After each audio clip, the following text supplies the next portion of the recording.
Microphone test, 1, 2, 3, 4, 5, 6, 7, 8, 9, 10, 10, 9, 8, 7, 6. Okay.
The subcommittee will come to order. Today, we welcome the Chief of the Border Patrol, Carla Provost, and I would note that Chief Provost is the first woman to hold this important position. Chief, thank you for being here today. First, I want to acknowledge that the men and women of the Border Patrol have faced a multitude of challenges this year, with the high numbers of migrants who have been seen coming across the border. I know they have worked long hours and have been asked to do work they have never imagined would be part of their job. Well, I continue to believe the majority of your personnel carry out their mission in a professional manner and treat those in their custody with humanity. I have significant concerns about the reports of mistreatment by some Border Patrol agents. I'm also concerned that the Border Patrol culture may be too tolerant of a minority of bad actors. Understanding the many challenges facing the Border Patrol, I hope we can work together to effectively address those challenges. That is part of why we are here holding this hearing today. Considering recent events and disclosures, I look forward to knowing what you are doing to address reports collected by government case managers of the abuse and mistreatment of children in Border Patrol custody, specifically in Yuma, Arizona. I'm also interested in learning what you are doing to improve the conditions in your holding facilities, which the Inspector General in El Paso described as horrific. Specifically, I remain concerned about conditions under which families and children are being held by the Border Patrol. Last month, Congress allocated additional funding to improve living conditions in the Border Patrol's temporary holding facilities. This included providing adequate space, comfort items, and access to medical care, and I look forward to hearing what you are doing with the additional resources. Also of great concern and interest is what are you doing in response to the disclosure of disgraceful comments made by what is hopefully a small but loud and troublesome subset of your workforce.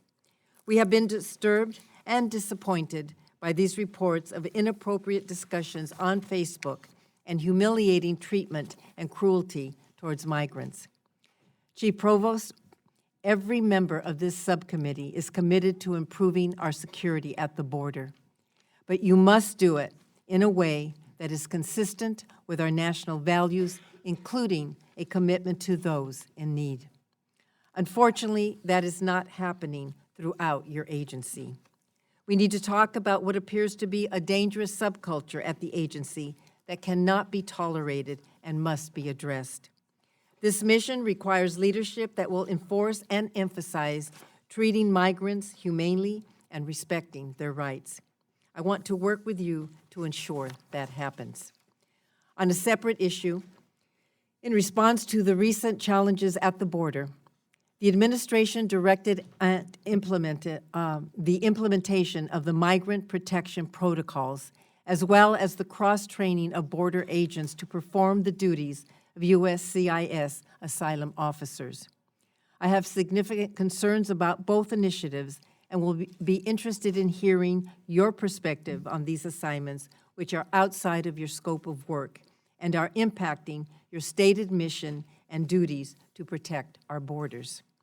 Finally, it is concerning how this administration has implemented policy after policy that seems singularly focused on reducing the flow of migrants without regard to our country's asylum laws or the impact they will have on migrants' rights, particularly their right to claim asylum. This is just one example of how many of the President's actions are contrary to what we mean when we say our border security policies must be consistent with our laws and our American values. Together, we must find that balance, which sadly, up to now, has been lacking in many areas.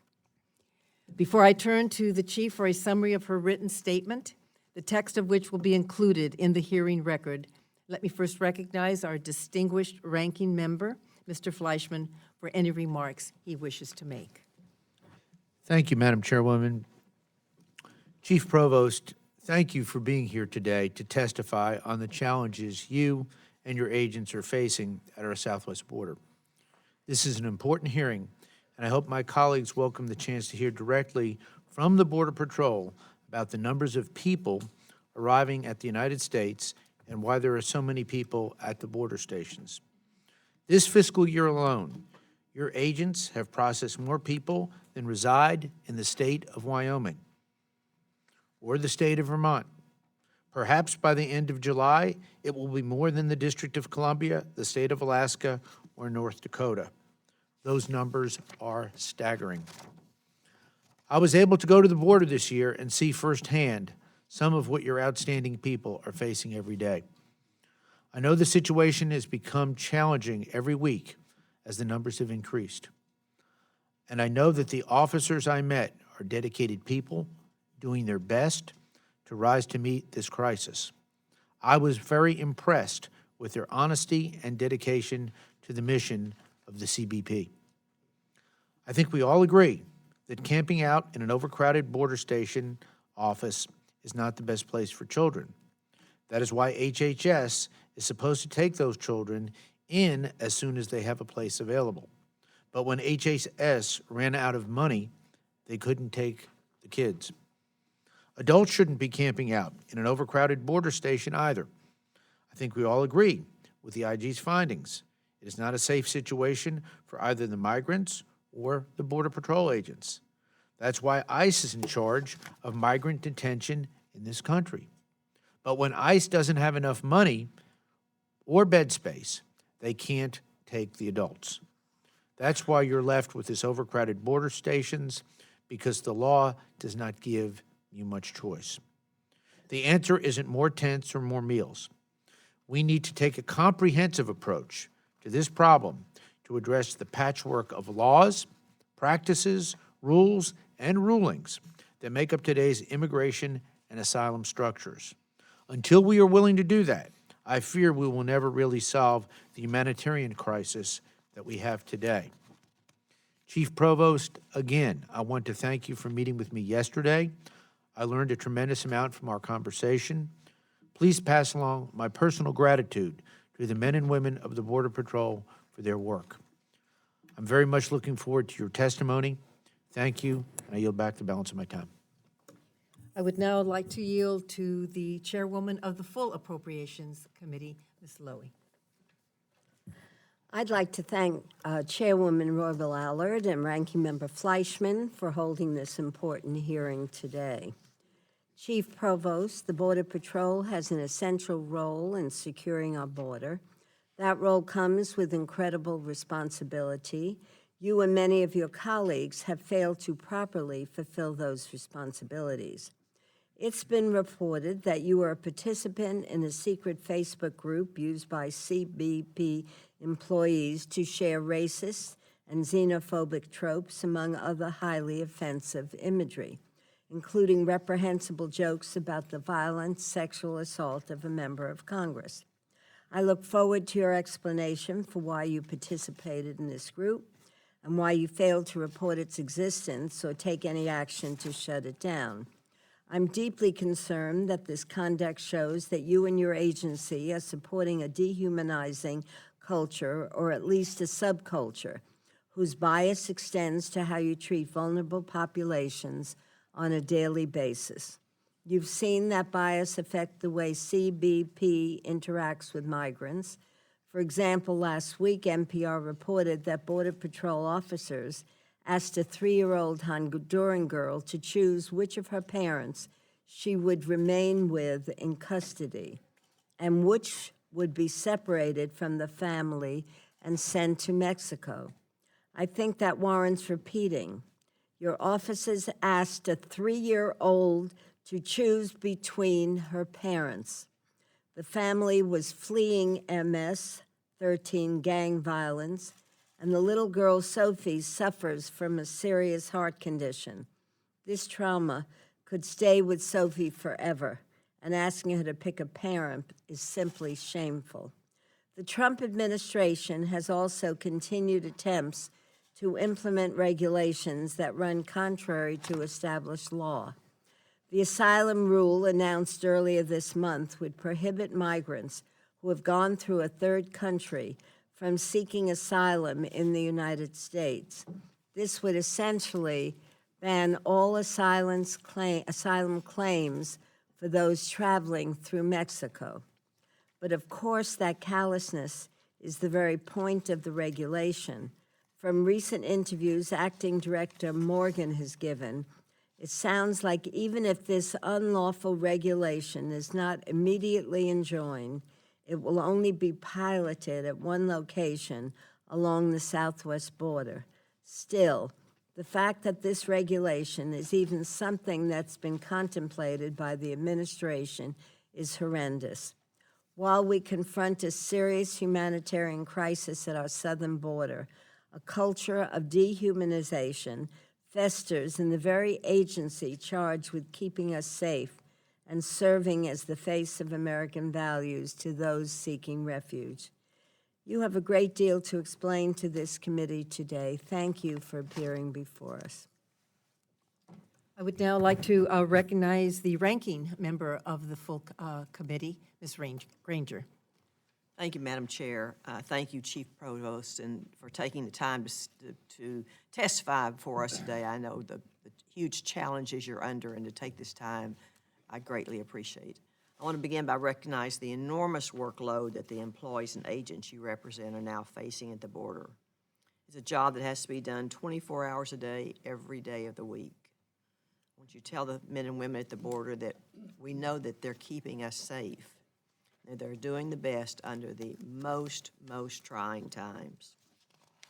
It's important that members of the committee understand the reality of the ground as we conduct oversight at the Border Patrol in this hearing.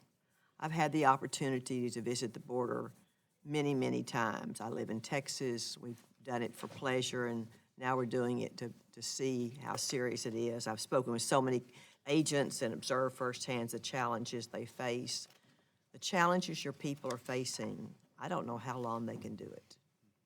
To ask people to do what they're doing and then face the misunderstandings of what they're trying to do makes me very sad. It's unsustainable.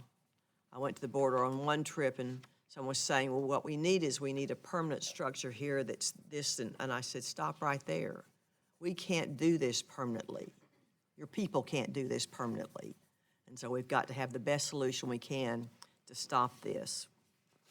These men women on the front line are in a growing crisis, and when I would go, I'd think it couldn't get worse the next time I went, and it was worse. And so we owe all the thanks and all the support during the trip I made, whereas the migrants were. It was increasing so fast. In January, the numbers were going with 58,000 migrants a month coming across the border. The problem became worse with more than 100,000 migrants a month in March and April, and exploded to 144,000. It seems unbelievable, and if you see those lines, you can stand at the front of the line and you can't even see the end of the line as they come over. Unfortunately, the funds provided in the fiscal year 2019 bill were not enough to meet the processing and detention requirements of the hundreds of thousands of people who have come to the border this year. The migrant influx has caused 40 to 60% of the Border Patrol to be dedicated to the care and the feeding and the processing of migrants. And when I sat there and talked to them, and they'd explain the people that were coming off, mothers with children with no diapers or a diaper they've had on for 3 days and no baby food and in terrible conditions, people who have never been to a doctor in their entire life. The Border Patrol is leaning over and asking them questions and risking their own lives. I think we need to be very aware of that. CBP has shifted more than 700 officers from other points of entry, resulting in a longer wait time to the border for legal crossings. That's all they could do. The agency has canceled training and mandated overtime hours and shut down checkpoints. And still, Border Patrol facilities, as you know, are over 100% capacity every single day. This isn't sustainable. These people are making a dangerous journey, but the people doing our Border Patrol are also in danger every day. We have to do better. We have to be more supportive. We have to listen very carefully. I hope the Congress will take a first step this week by passing the budget deal that the President and the congressional leaders struck on Monday night. With the additional funding available in the agreement, we'll avoid arbitrary cuts to our nation's security and can invest in meeting this challenge that you're facing every day. Chief Provost, I look forward to hearing from you today about the conditions on the ground and what Border Patrol needs to truly address this crisis. And please send our thanks and my thanks to you. I yield back.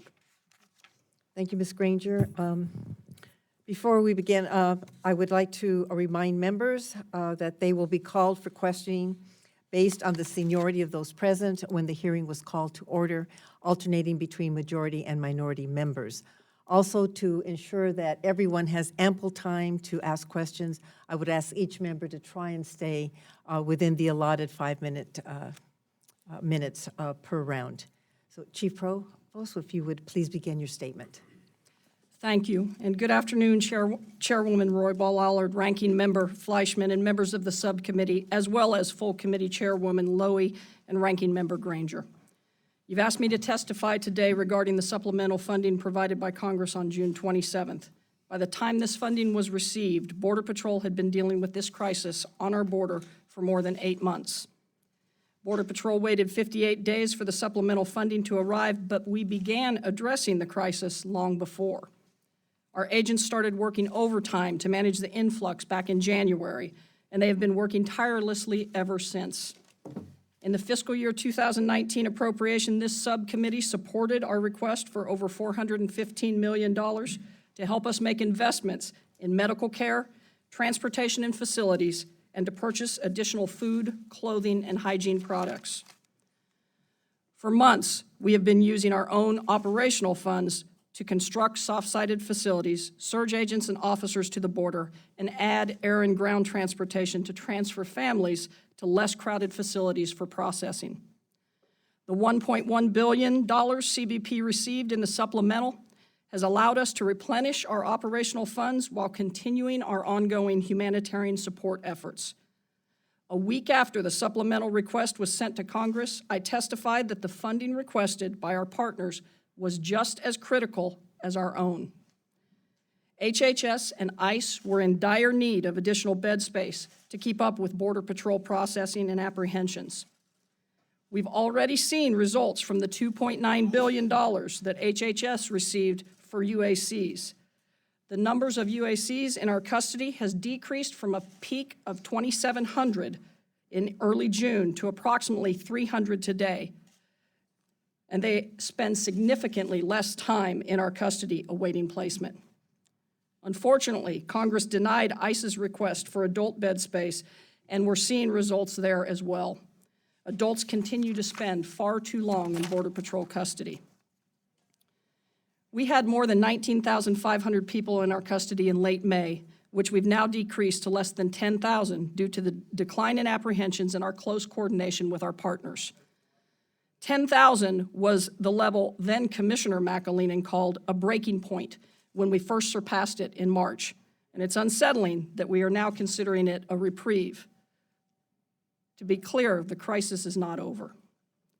While this crisis is unlike anything that we have seen before, this is not the first time Border Patrol has served in a humanitarian role. The advanced specialized training of the Border Patrol Search, Trauma, and Rescue units has been saving lives for more than 20 years. We have over 1,200 agents who voluntarily maintain EMT and/or paramedic certifications. We established the Missing Migrant Program to help families locate loved ones and to identify those who tragically perish on the border. And we continue placing rescue beacons and location markers to help migrants who become lost. No one directed the Border Patrol to take these steps to save lives. This is who we are. Today, Border Patrol agents are being asked to be everywhere all at once. On the border, stopping dangerous criminals and deadly drugs. In the river and across the desert, saving the lives of migrants put at risk by smugglers. And at our processing facilities, providing humanitarian care. But despite these impossible expectations, it has become popular to blame my agents for the humanitarian crisis rather than help them address it. It's not just my agents who are overwhelmed, but my facilities as well. I cannot stress enough that these facilities simply were not built to house people long-term. They are basically police stations. They are not equipped with dormitories, kitchens, cafeterias, recreational spaces, or visitor areas like ICE and HHS facilities are. Although we continue to invest in portable sinks, toilets, showers, and laundry services, especially at locations where we house UACs and families, these investments are only a Band-Aid. When our partners cannot transfer individuals out of our custody as quickly as we apprehend and process them, our facilities become overwhelmed and conditions deteriorate.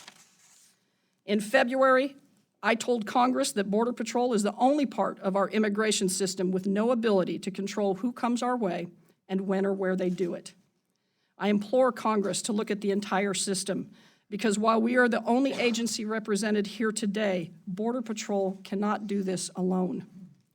I thank you for the funding that you have provided in the near term, but to make a lasting impact, Congress must make the changes to the legal framework that we have outlined time and time again. I'm aware these changes must take place outside of an appropriation bill, but I'm asking you to lead your colleagues in a productive, holistic effort to address the root causes of this crisis rather than just the symptoms.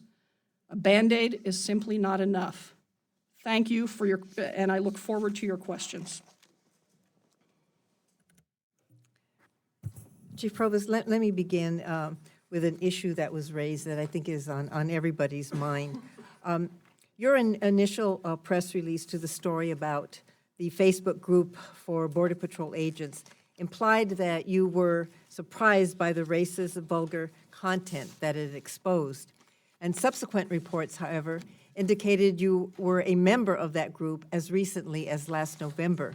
Can you please explain why you initially joined the group and why and when you chose to leave the group? Certainly, and thank you, Chairwoman, for the opportunity to speak about my personal Facebook account. I joined Facebook in 2016, mainly to reach out to friends and colleagues, friends from back home, where I was raised in Kansas, as well as friends that I've made over the years in the Border Patrol as I have moved along the entire southwest border throughout my career. Sometime in 2017, I believe it was right about 2 years ago from now, a colleague invited me to some groups. They had mentioned to me that in my acting role as the chief at that time, that some of the agents were discussing, how I was doing, and it was something that I was certainly interested in knowing how I am representing my workforce. I didn't think anything of it at the time. I am an extremely, I'm on Facebook very, very rarely. I use it occasionally, as I said, to speak with friends back home, to answer instant messages, and now and again to try to see how my workforce feels I am doing. Let me be clear. On July 1st was the first time that I saw those highly offensive and absolutely unacceptable posts when I saw them in the ProPublica report. As soon as I saw them, I made sure that I put an announcement out to the workforce condemning the actions of those individuals. It is completely unacceptable and not representative of the Border Patrol as a whole. I also self-reported to the Office of Professional Responsibility once I realized that this was a group that I was a member of. Not only did I self-report, I turned my entire Facebook account over to the Office of Professional Responsibility, and when I say that, I gave them my login and my password so they had full access to my account, and they were able to go in and look at all of my activity over the 3 years that I have been a member of Facebook. When I mentioned earlier that I am an infrequent user of Facebook, in their assessment, for example, from June of 2018 through June of 2019, I logged on to Facebook on 9 different days. 9 days in a year, less than once a month. Sometimes I would go for months without logging on, and then other times maybe once or twice within a month time frame. I am as outraged as everyone else when it comes to the statements that were made on that page. As an agency, CBP, we are working diligently. The Office of Professional Responsibility immediately opened up investigations into the posts that have come out from that one site, and I believe there's been some others since then. They are investigating all of these. The Border Patrol we have issued cease and desist letters to individuals that are employed by us that have either made those posts or made comments to those posts. We also have placed some individuals on administrative duties while the investigations are being completed by the Office of Professional Responsibility. As I stated before, this is not indicative of the Border Patrol that I know. I have given half of my life, literally half of my life, to this organization. I was born and raised in Kansas, about as far away from the border as one could possibly be, and was a police officer when I joined. I expected that I would use the Border Patrol to move on to something that, when I was 25 years old, I considered to be bigger and better. 1 year in this organization, and I swore I would never leave. And it is because of what I just mentioned to you in my opening statement. The men and women that I have had the experience with over my career are those who are out there saving lives, who are volunteering to be EMTs, who are signing up for BORSTAR, who are being proactive, and they are true civil servants and want to protect this nation. We take allegations like this extremely seriously, and a few bad apples are not representative of the organization. There are bad doctors, there are bad nurses, there are bad teachers, but we don't vilify the entire group of those individuals. We need to take action on those who have violated our standards of conduct, and we need to hold them accountable, and we will do that. I really appreciate the opportunity to explain this today, and thank you.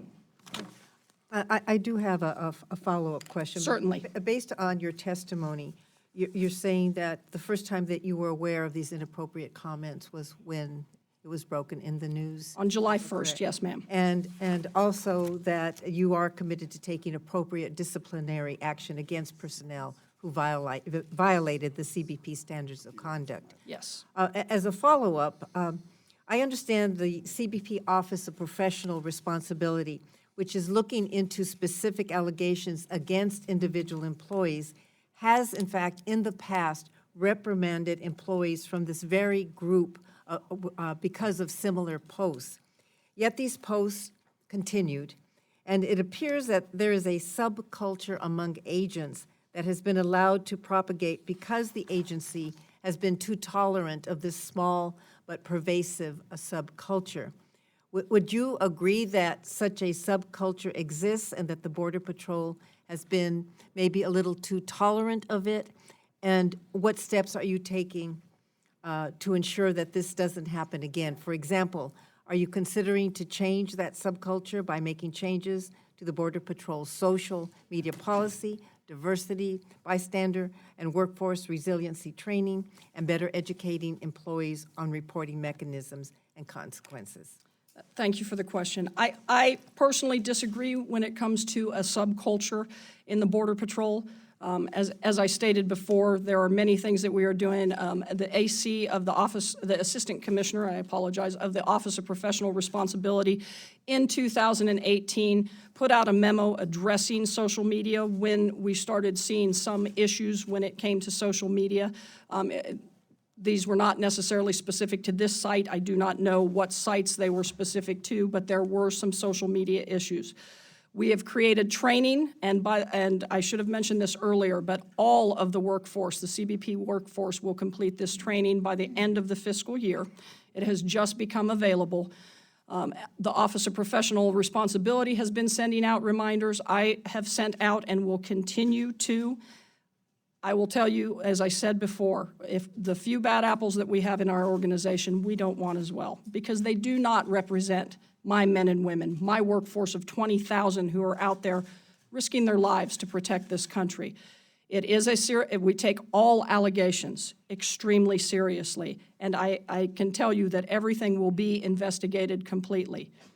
When it Let comes, me just ask you, are you looking, for example, at your recruitment efforts and the application process to find a better way to filter out cultural bias by people you may hire? we have a very extensive background investigation for everyone who is hired on, and as you all know, ever since the Anti-Border Corruption Act of 2010, our men and women all take a polygraph as well when they come on. This is something that to me is extremely important. In my career, I helped draft the 2014 new use of force policy. In fact, I oversaw that. And the one time that I have stepped outside of my role as a Border Patrol agent was in 2015 when I became the Deputy Assistant Commissioner of the Office of Professional Responsibility. Honor first is the motto of the Border Patrol, and I hold that near and dear to my heart. And it is extremely important to me that we deal with this issue, but I would still not call it a subculture. The vast, vast majority, 99% of our men and women are good, hardworking American citizens who are doing the best they can in a very, very difficult crisis.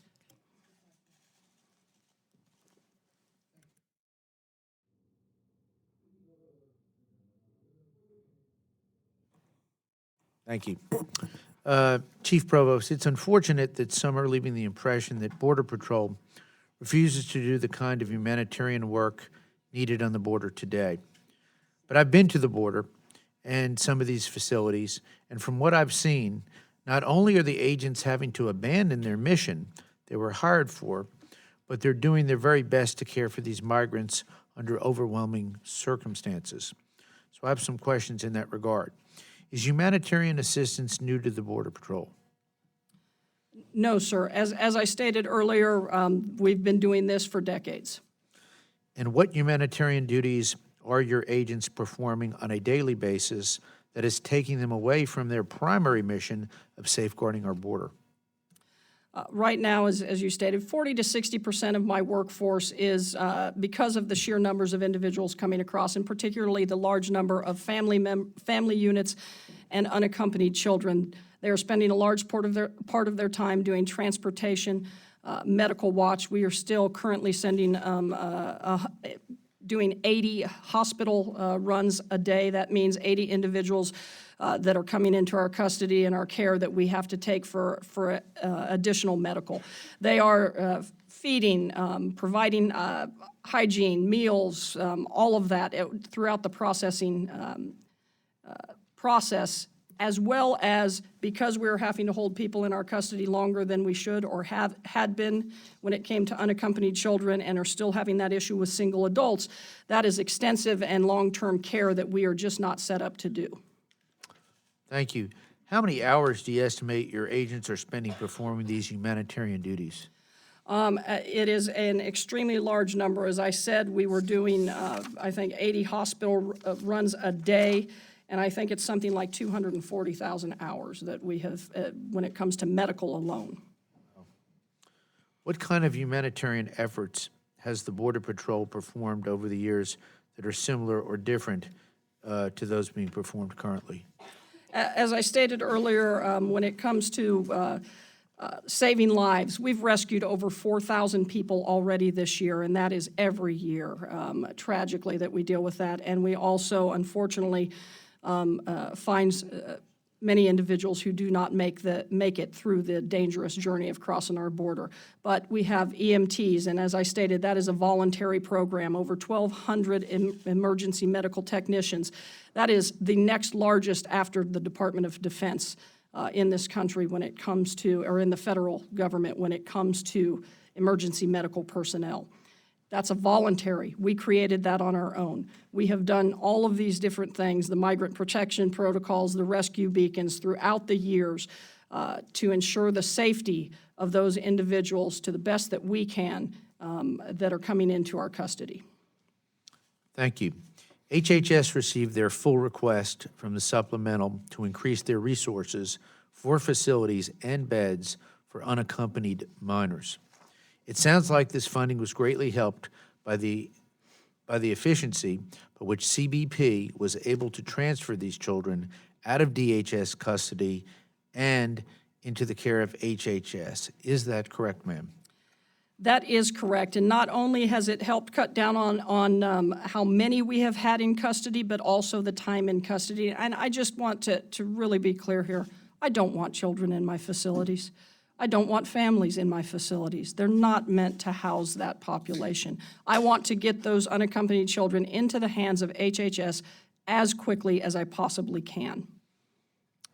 Unfortunately, the supplemental request included similar funding for ICE to house adults, but those funds were not included in the final legislation. If the additional funding was given to ICE specifically for single adult beds for those who transferred from CBP custody, do you believe you would see the same kind of impact that you've already seen from the funding of HHS? They would have far fewer single adults sitting in CBP custody for days and weeks on end. Is that correct? I do. I would not have an overcrowding issue at all right now if it weren't for single adults that I am having to hold because ICE cannot pick them up from me. Very good. Madam Chair, I believe my time's about expired. I'll wait for round two, and I yield back, and I thank you. Ms. Lowy. Chief Provost, even though the administration's zero-tolerance policy that led to the separation of thousands of children from their parents ended last June, the Border Patrol continues to separate some children from adults who claim to be their parents or guardians.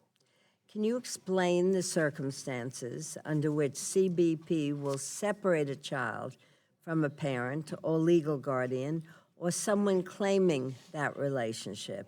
And when you separate based on the lack of a parent or legal guardian relationship, do you classify that separation as a fraudulent family? Thank you for the question, ma'am. Yes, there are certain circumstances where we do still have to separate families. And I want to be very clear, and you stated this too, that we have to, a family unit is defined by law for us as a parent or a legal guardian. We do have many children that are coming with either other siblings, some are coming with other siblings that are minors, aunts, uncles. By law, I cannot keep those individuals together, but that is not what is considered a fraudulent family. We have identified over 5,600, I think, in the Border Patrol, what we would call fraudulent families. When we are talking about someone like an aunt or uncle, it is only a fraudulent family if they initially claimed to be a parent, and then we determined that they were, let's say, for instance, an uncle or an aunt. We have numerous families that are coming, or family groups, not family units, but family groups that are coming where an aunt or an uncle may be with a niece or nephew. Those are not considered fraudulent. However, by law, I have to separate them because they do not meet by law a family unit. I can only keep children with a parent or a legal guardian by law. Just to clarify, because this doesn't make sense to me at all, and in fact, have you reported to the people or person for whom you are, shall we say, complying with the law? This doesn't make any sense. So the TVPRA and the Homeland Security Act have a definition of an unaccompanied unaccompanied child, and that is defines a UAC as a child who has no lawful immigration status in the United States, has not attained 18 years of age, and with respect to whom there is no parent or legal guardian in the United States, or no parent or legal guardian in the United States is available to provide care and physical custody. That is the Homeland Security Act. And in the Trafficking Victims Protection Reauthorization Act, it clearly states that the U.S. Border Patrol is required to transfer custody of a UAC to the care and custody of HHS. That is the only people that we can turn them over to. Let me clarify, Sure. 'cause this is puzzling. The law dictates what is considered a family. Yes. It would concern me greatly if families were classified as fraudulent when the adult in question is an aunt, grandparent, or some other adult who is not a parent. Are these treated the same as other cases of fraud when there is truly no familiar relationship? You've been in this position how long? I've been doing it permanently for approximately a year, but I have been in an acting capacity for another 18 months beyond that, so 2.5 years. Now, you're saying that if a child is with an aunt or uncle, by law, you cannot keep them together, and you call it a fraudulent relationship? By law, Did you ever complain or try to reform that? That makes absolutely no sense. So if I may clarify, by law, I cannot keep them together, but that does not mean that we call them a fraudulent family. They are only a fraudulent family if the adult falsely claims that they are a parent and it is determined that they are not then a parent. So those are not a fraudulent family. However, by law, I have to treat then, let's say the adult is a single adult and the child is an unaccompanied child, and I have to transfer them over to Health and Human Services if they are not with a parent or a legal guardian. Okay. Now, I want to get back to that because this really doesn't make sense. When you separate based on criminal background, do you consider the severity of the crime or length of time since the criminal act occurred? What does a criminal background mean? Well, it can mean various things, so we do, that is Mean one. they crossed a red light? No, not something like that. But if they have something that does not allow us to release them into the United States when it comes to their criminal history, that is going to impact our ability, and in those cases, we do have to separate a parent from a child. If we have to turn the parent over to, as well as serious medical conditions, we have done that. When something like that happens, we do our best to get the parent and the child back together, or we work with HHS depending upon how long someone has been in the hospital. But if they have a serious criminal record that leads to where we need to turn them over to ICE because of their criminal history, then we do separate those individuals. Whether the child is 2-year-old, 3-year-old, 4-year-old? We put them into the hands of Health and Human Services, and then they do vetting on who an appropriate sponsor or if there is another family member in the United States to take them. Now, I would just think in conclusion, because I've used my time, shouldn't the standard for separation always be whether the parent or the person is a threat to the child? If there's no threat, shouldn't there be no separation? Because you're talking about a 2-year-old, a 3-year-old, a 5-year-old, a 4-year-old, isn't that correct? Ma'am, And if you believe that there's no threat to the child, shouldn't there be no separation? the threat to a child is one of the things that we consider, but if you violate the law, and we have U.S. citizens who violate the law every day that are taken away from their children. I'm just explaining to you what the law states, and Have when you ever tried to get that law changed or report to a superior that you're taking a 2 or 3-year-old away from an aunt or an uncle? we have educated Congress in relation to, in briefings, in relation to what standards we have to go by based on the law. As you know, it's my job to enforce the laws that are on the books. Thank you. I think we have work to do together. Ms. Green. Mr. Newhouse. Thank you, Madam Chair, Mr. Ranking Member. Chief Provost, thank you very much for being with us this afternoon. And also, I'd like to thank you for your service and also the men and women that you have under you. for the important work you do to keep our nation and our borders safe and secure. I'd just like to continue kind of the same ideas that, or the same subject anyway, that Chairman Lowy is talking about. In your testimony we have in front of us, you say that, and I quote you, "To be clear, these families and those posing as families are generally not concerned with being caught by the Border Patrol." And then further on, you go on to continue, smugglers are exploiting this dynamic. So I would concur with what I've seen at the border. I've been to the southern border and toured some of your facilities, and was talking with some of your folks, enlightened to the fact that there's a lot of incidents, at least suspected incidents, of non-biological children being used to help people cross the border illegally due to the Flores settlement that's in effect.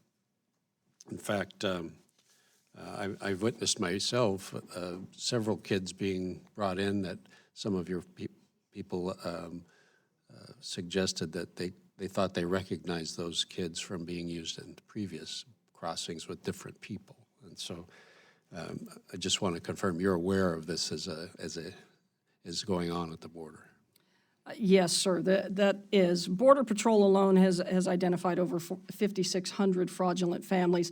Homeland Security Investigations has also come in and based on cases that we refer now in many locations are investigating fraudulent families. There have been cases where children have been, tragically recycled. Smugglers are taking advantage of these children. They are taking advantage of the families that are coming across, and they are making money off of these people and putting their lives at risk. Madam Chair, I'd ask unanimous consent to enter into the record. I have a story from the Washington Examiner that's titled, "DNA Tests Reveal 30% of Suspected Fraudulent Migrant Families Were Unrelated." Just like to have that entered into the record. Thank you. In the article that I have here in front of me, it states that in a pilot program, approximately 30% of rapid DNA tests of immigrant adults who were suspected of arriving at the southern border with children who weren't theirs revealed the adults were not related to the children. So Chief Provost, in your view, and I ask you for a little criticism or constructive criticism, do you believe it's the failure of Congress to reform the Flores decision that enables coyotes and smugglers to traffic children for the purpose of gaining illegal entry into the U.S.?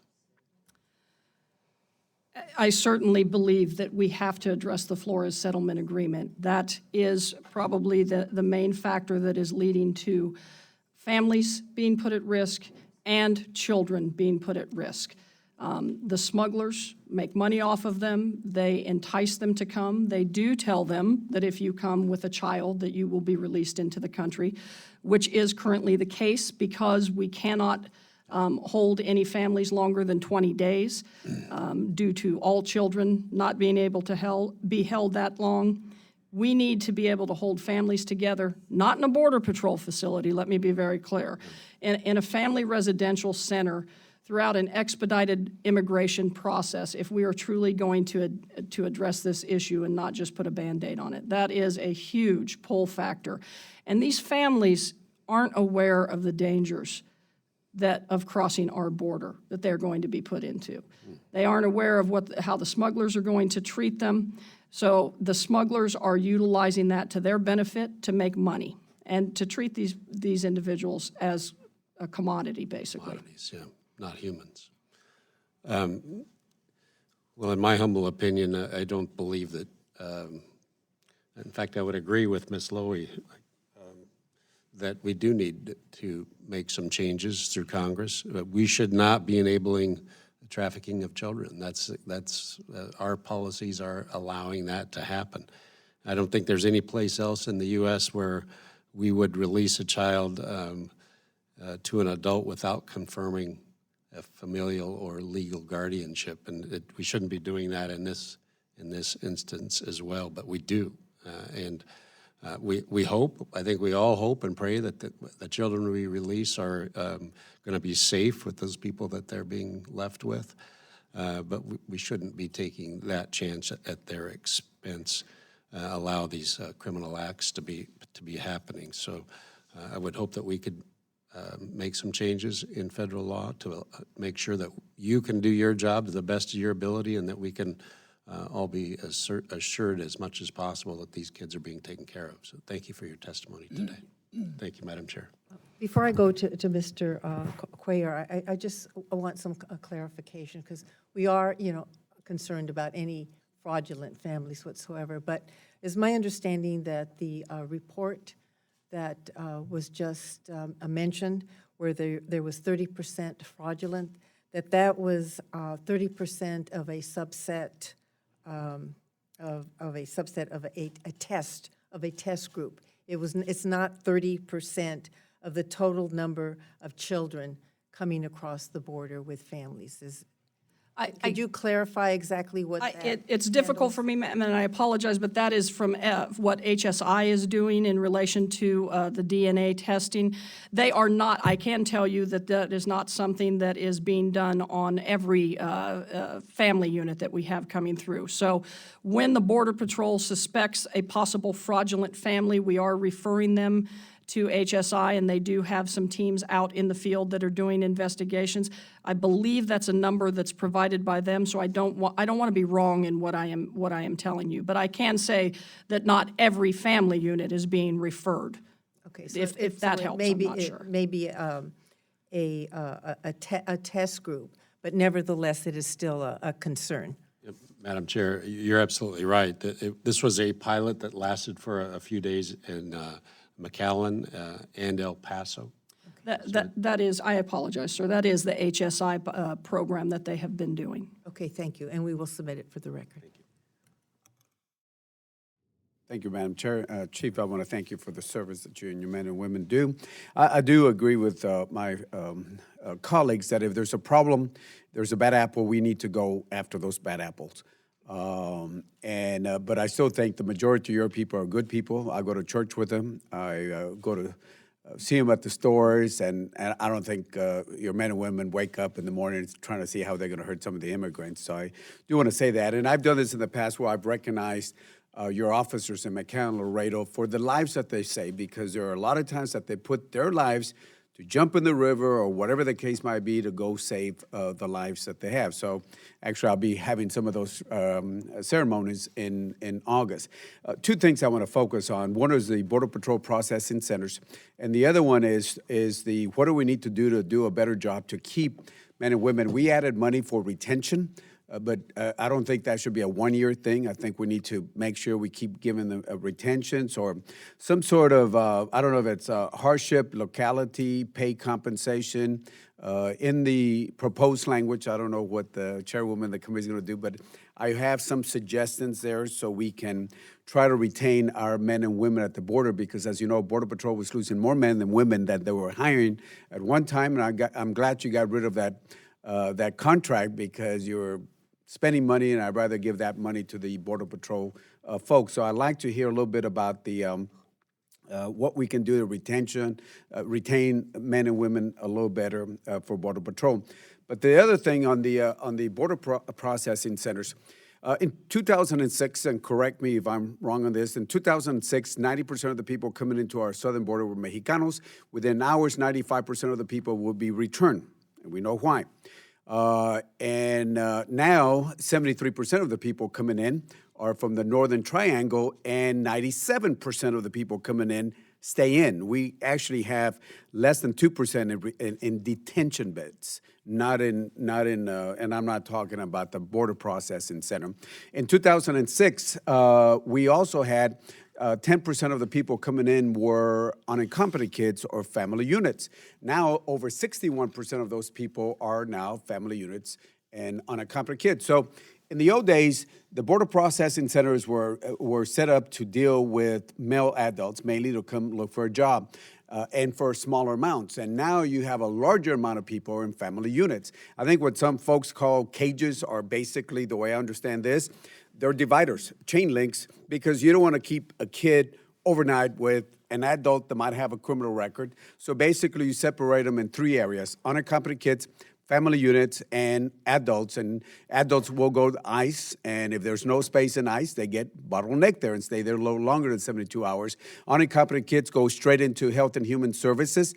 That's a different process. And as you know, kids from Mexico are treated very differently from any other kid from across the world, or young folks, should I say. And then, of course, you have the family units that are dropped off at the bus stations. And as you know, we added $30 million for reimbursements, and I think it should be more than $30 million, but that's a good start there. So my question is, what do we need to do to make sure we hire the right people, we screen them, as the chairwoman said, and retain them? And then the other thing is, can we do a better job on the Border Patrol processing centers? They're, like you said, they're basically police stations. They don't have dorms. They don't have clinics. They don't have, kitchens. They were set up for a different purpose, and we need to put money there on that. But I do ask you to use your money wisely, because I think we added about $30 million for the McAllen, and I don't know how much of a bang you're going to get. From what I understand, you're going to get for that. So if we provide any money, we got to make sure we get a better bang, so we can treat people with respect and dignity where they're in the border processing centers. Certainly, and thank you for the questions. When it comes to hiring and retention, as I stated earlier, we do have many factors on hiring, very extensive background investigation. We have the polygraph. We also have revamped our training at the academy, and I would offer to any of you here, please go visit our academy and see the great training that our new hires are receiving. 117-day academy that is, I am extremely happy with what we are seeing coming out of that.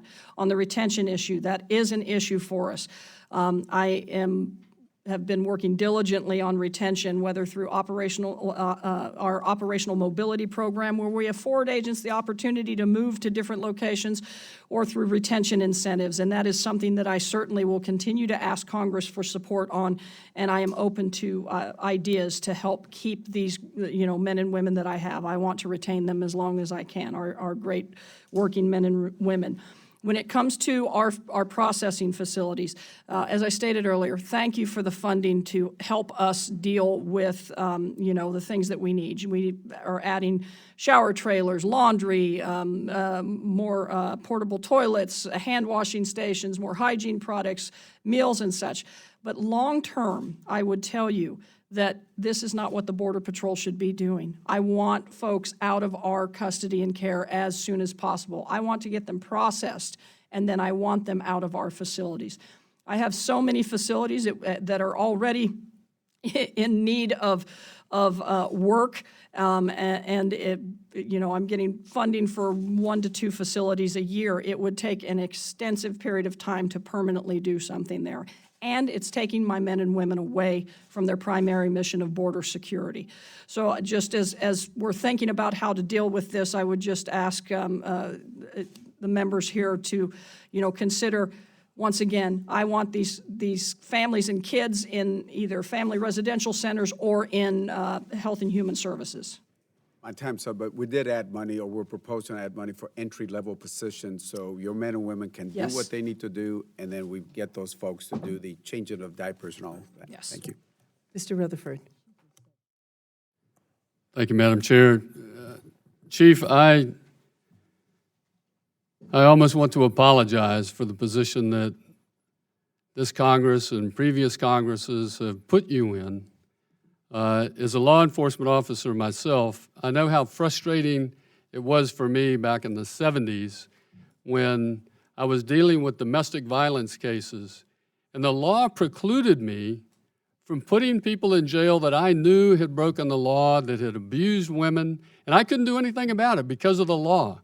So I can only imagine the frustration that you all have at the border, that your men and women who care about folks are going through in their effort to carry out their job when this body fails to act on an arcane immigration system that, because of our lack of action, the Flores Settlement Agreement in the 1980s comes into being, and that wasn't all that bad, but we didn't act, the courts did. But then what happened in 2015 was the expansion of the Flores Settlement Agreement by a judge, Judge Dolly G. in California. She created the greatest danger for these folks who are traveling to our southern border from these northern triangle countries by saying that as long as you had a child with you, you had a free pass to get into this country. We weren't going to hold you more than 20 days. Change the structure from a reasonable time to 20 days. She created this situation. That's why we see all these caravans, this increase in families coming to our border. We have created the pull. We've created the incentive. We've created the desire through the court system for these people to find children that they can then use as a key to unlock entry into the United States and go on a very dangerous journey with drug traffickers and human traffickers who are making tons of money off of this process. Tons of money off not only the death of some of these kids. It's horrific. So, you know, when I look at the picture that was recently very well distributed of the gentleman with the baby in the water, everybody looked at that and assumed that they drowned. I didn't. I'm a law enforcement officer. The first thing I thought, a trafficker probably killed him, probably drowned him. Most of the Rio Grande you can walk across. Now, I don't know about that particular section, but it's more likely to me that some human trafficker killed those individuals, not that they drowned. So my question is this. In this year's budget, there's no money for Border Patrol officers between points of entry. But in this year's budget, and I think my colleague, Mr. Cuellar, touched on this, what are the numbers that you are actually going to be able to hire now, that you have currently authorized? Well, I have approximately 19,500 agents right now. I do have, thankfully, 442 trainees at the academy, and my classes are full at this point in time. This looks to be the second year in a row, because last year we actually did hire more people than we lost by 118, I think. I am projecting that we will be somewhere around 150 to 200 more this year, assuming graduates through the trainees that I have in the academy right now. Right.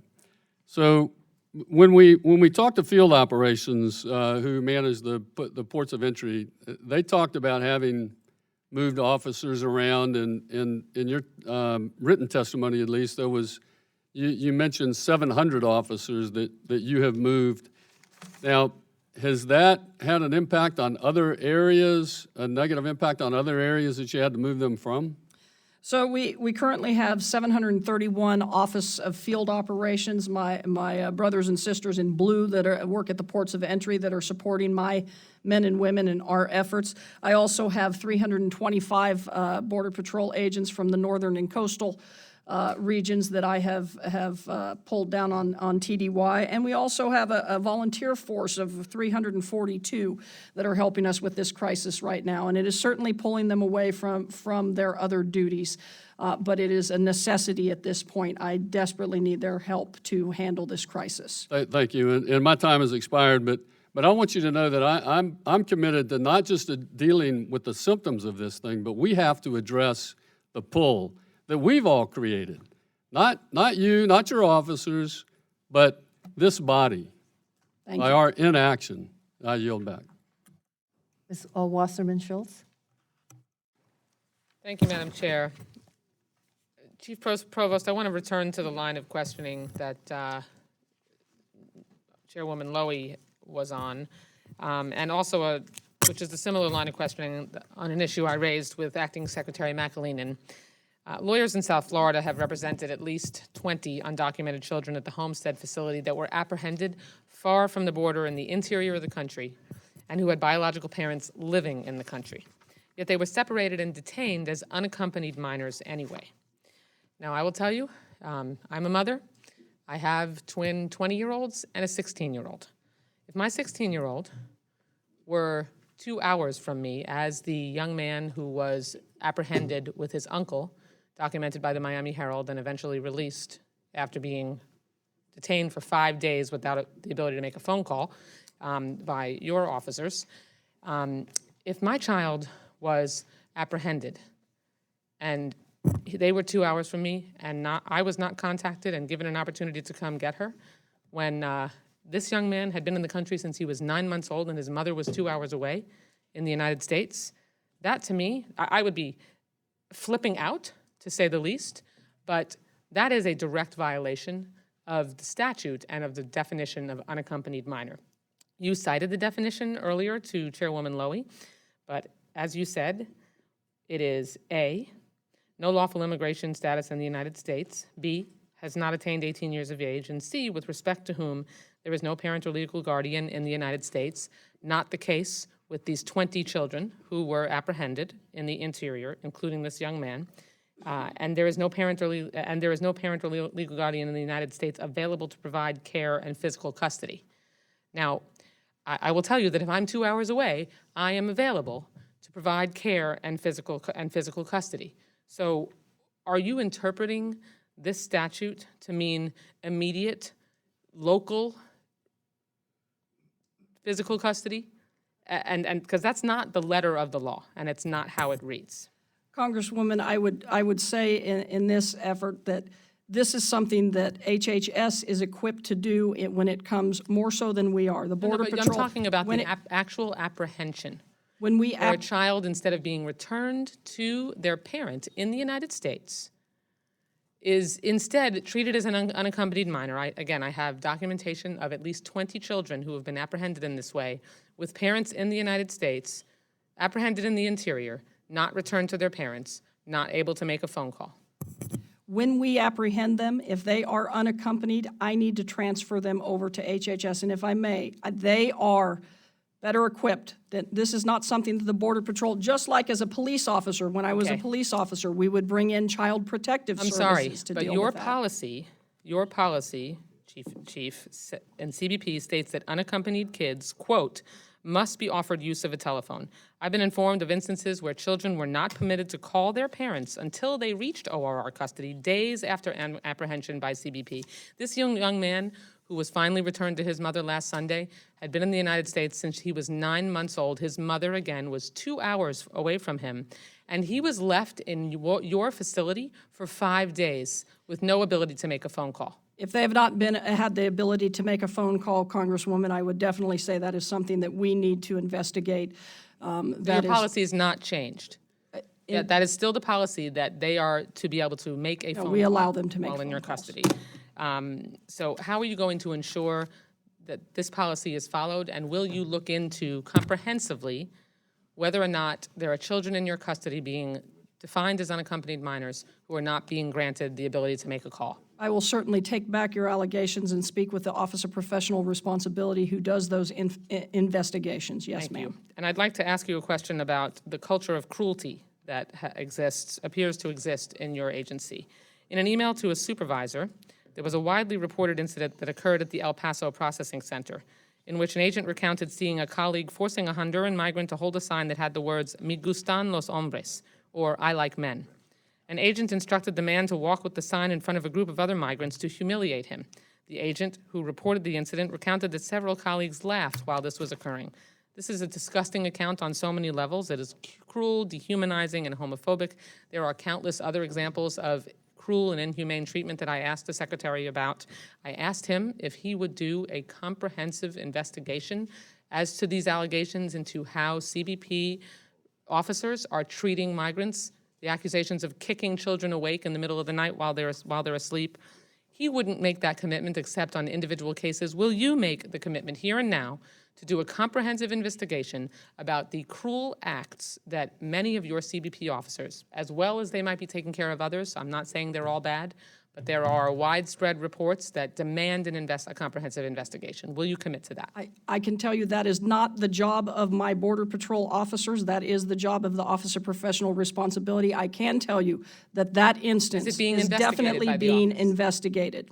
That comprehensively or individually? I can't speak for all of the investigations that the Office of Professional Responsibility currently has going, but I can tell you that I do know that that case is under investigation. So the only, and then I'll conclude, Madam Chair, thank you for your indulgence. So you, like the Secretary, are only aware of and only willing to commit to individual investigations of specific allegations rather than because if it were me and I had widespread accusations of my officers, people in under my supervision being accused of cruelty, I would want to get to the bottom of it, not case by case, but where the breakdown is and how that's being allowed on the border. Ma'am, this is something that we work closely with the DHS Office of Inspector General, which that is their job, as well as the Office of Professional Responsibility. And Madam Chair, unfortunately, there appears to be a culture of cruelty that goes all the way to the top in the Department of Homeland Security. Thank you. I yield back.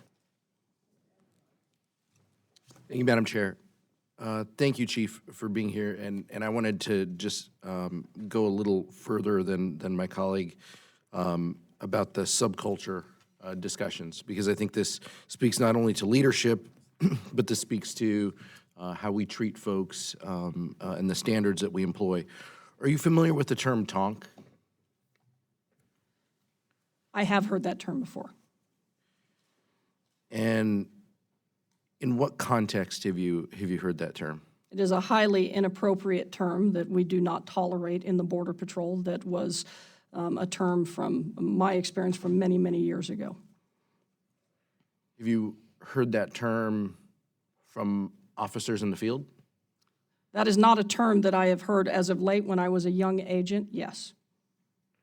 Have you seen it recently in emails or texts, or heard it outside of your term as an agent? I was just made aware of and an investigation is ongoing into, I believe, a T-shirt that was made with something like that. I have not seen it.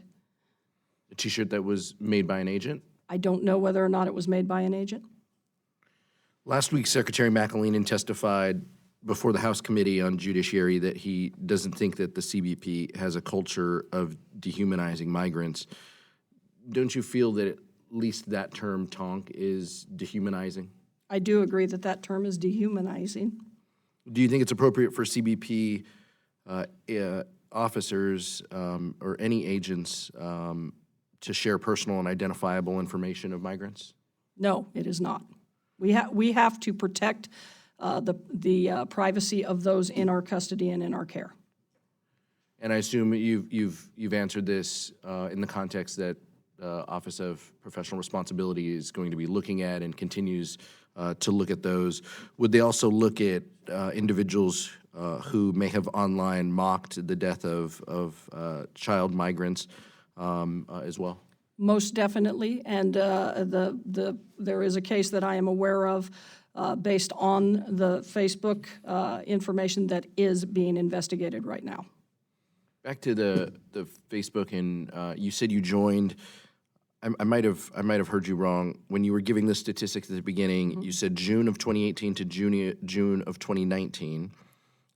You visited the group, or as it was told to you by OPR, 4 times you opened up Facebook, or 4 times you visited the group? Facebook, and when 4 times you visited Facebook. Facebook, 4 different days that I was on Facebook in 2019. It was 9 times in a year from June through June of 9 days. I should be specific. 9 days that I logged on. 9 days that you logged on. That was just to Facebook. In the 12 months on Facebook in the 12 months. Yes, sir. And logging on can be done through your mobile device or through a desktop, or did the OPR? I use an iPad, a personal iPad. Okay. And so 4 times this calendar year, 9 times the prior 12 years, 12 months. 12 months. 9 days and 4 days. And the reason I say days, I think in the 4 days, I was on twice in 1 day, for instance. Right, which would be common for a user on that platform. You said you joined this group in 2017 at the request of a colleague. So from that time in 2017 to June of 2018, was there any data that OPR had given for your Facebook use and/or your visiting? Because I understand you commented on a post within that group as well. I commented on a post within, I believe, what was the 1015 times 2 group. But if I may explain, when I log on, the reason I commented on that is because my agents were talking about me, and I will go in and I search posts. I did not even know at the time what group I was on or whether I was on a group. I did a search for myself, and because people were talking about the fact that I had been on a Jeopardy question. So I searched myself, and that came up. I did not know at the time what group that was on until the posting came out. I don't go into Facebook and go into groups. I go into Facebook, and I either talk to my friends in my group, or I do quite often, and that was revealed in the information that the Office of Professional Responsibility looked at, I do search myself quite often. So you would go into Facebook, you would hit the little icon to search, you would type in your name Yes. on that search piece, and then it would then populate within Posts that I would Posts search through posts that would potentially have my name in And the it. way those sites work, it would generally put to the top of the list those that had connections to you. Yes. Either individuals who were friends or groups that you had joined, Correct. those would then show up at the top. And so that's when you noticed that, that's when you saw that, and then you replied to that post because you had searched yourself and they were talking about Yes, sir. you. Okay, thank you, Madam Chair.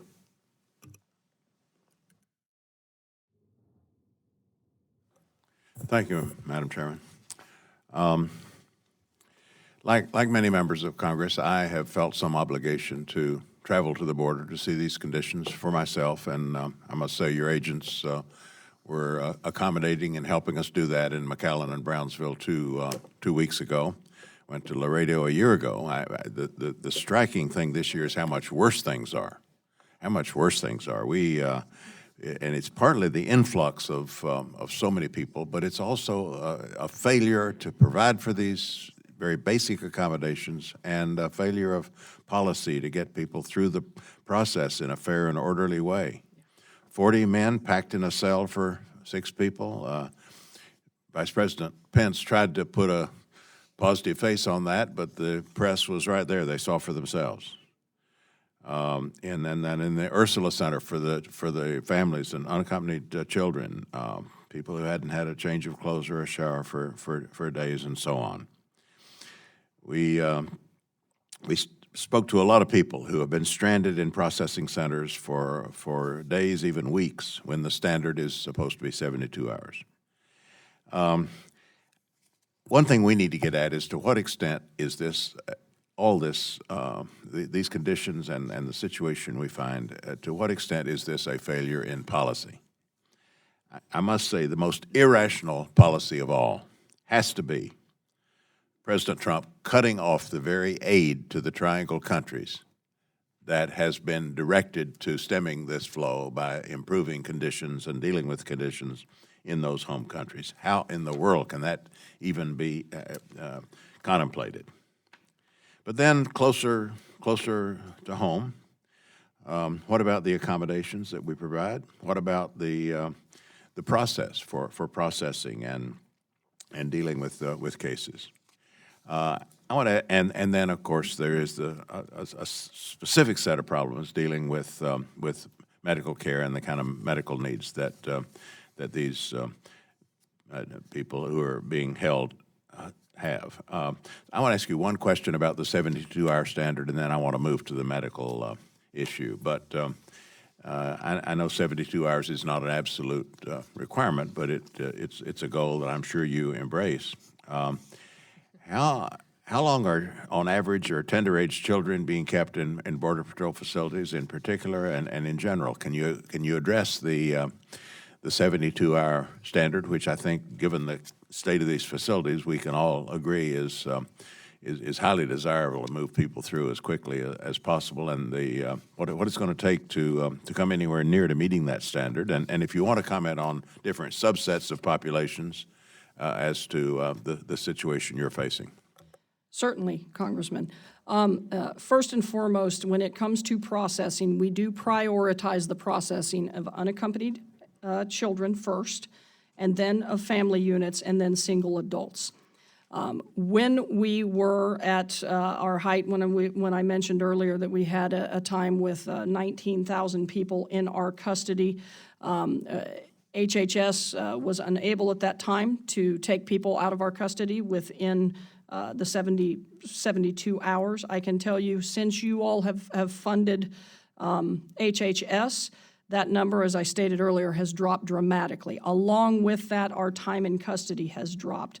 And when it comes to unaccompanied children in our custody and care, they are currently, obviously it changes at different times, but somewhere in the 1 to 2 day time frame, and are being turned over to Health and Human Services right now. That's the current state we were in.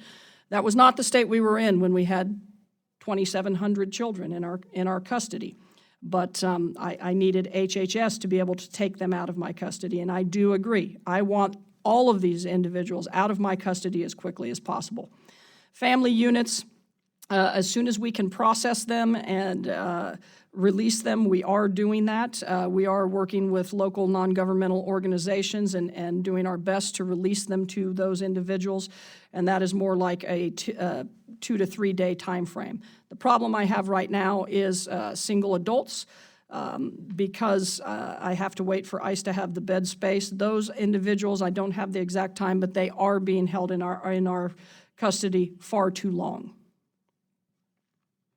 Those are the people in the cages shouting out, "I've been here 40 days." Well, and once again, I believe Mr. Cuellar stated earlier, the reason that we have to be able to separate different groups, and we need to be able to see those individuals. Thus, the use in some of our facilities, like in Rio Grande Valley with the Central Processing Center, we want to be able to have eyes on to ensure nothing is happening to these individuals. But yes, it is mostly single adults now that we are having issues with when it comes to going beyond the 72-hour realm. Well, I know my time's expired, so I'll wait until the next round on the medical issue. But coming into that Ursula facility, put on masks. Duly warned that there's a lot of contagion here, and so I do have some questions that stem from that experience and those observations. Yes, Thank you, Madam Chairman. Ms. Ming. Thank you, Madam Chairwoman. Thank you, Chief Provost, for being here. I wanted to ask about an issue, interior enforcement. You stated in your testimony that your workforce is extremely strained due to the crisis at the southern border. However strained your workforce is, Border Patrol they're still conducting interior enforcement.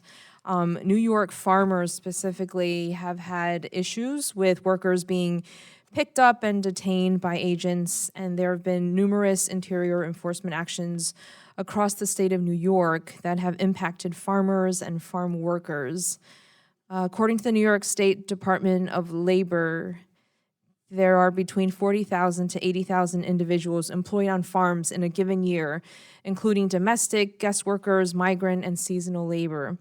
A high proportion of the New York agricultural workforce are vulnerable to immigration enforcement, which leaves farms in New York State vulnerable to leaving their workforce.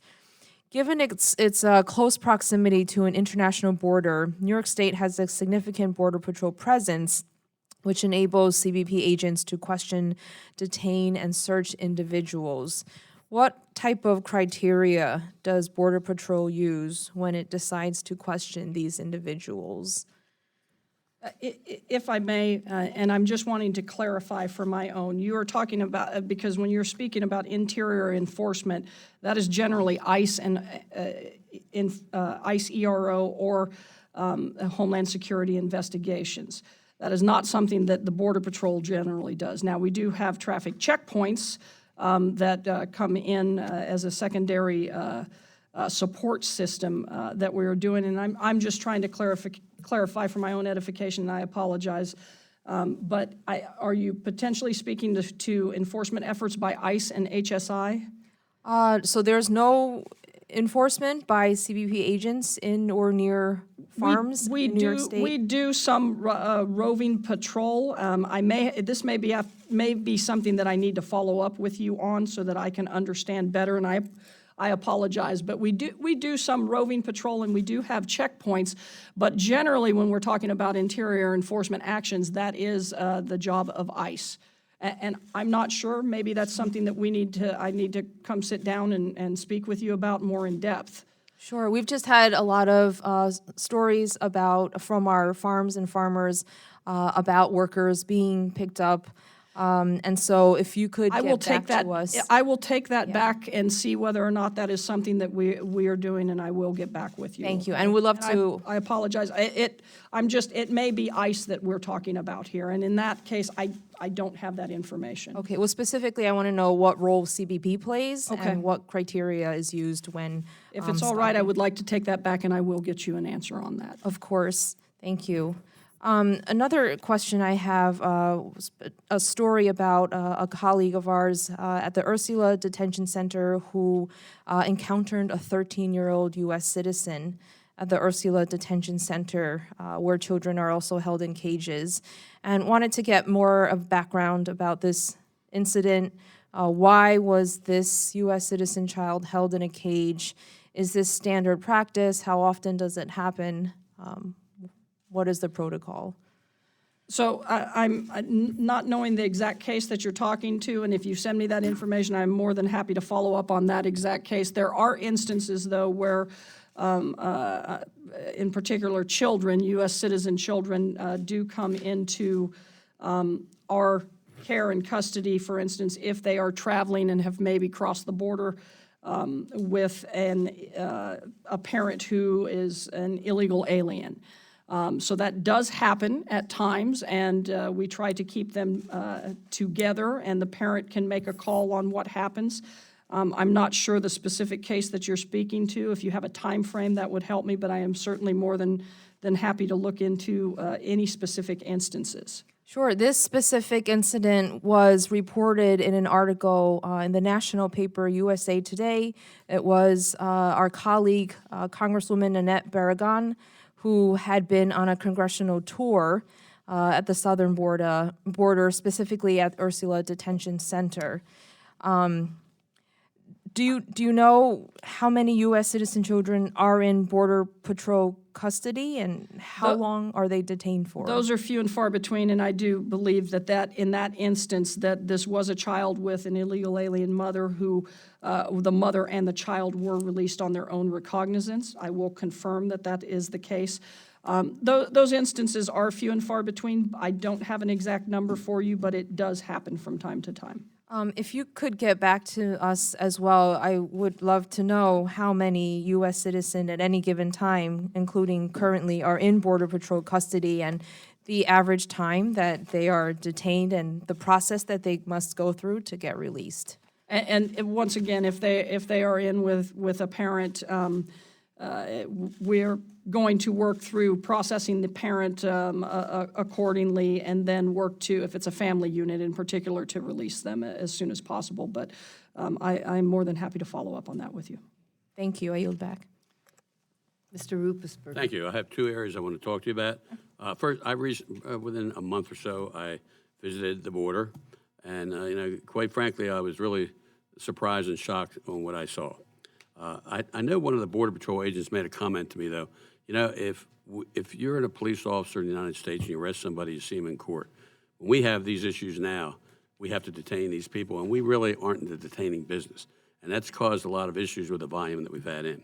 Now, again, you are dealing, what I've seen, with an unprecedented volume of immigrants, and, you need more resources. There's no question. We just passed a bill which provides $4.5 billion to alleviate the humanitarian crisis on the border. We didn't get everything we wanted in it, but we got a lot, and that's a good start. But it's not the end. Now, we need to fix the overcrowding. We need to hire hundreds of more judges. That's a major issue, so we can move the people in the United States or out, and they have a status. We need to provide more aid to the Northern Triangle countries.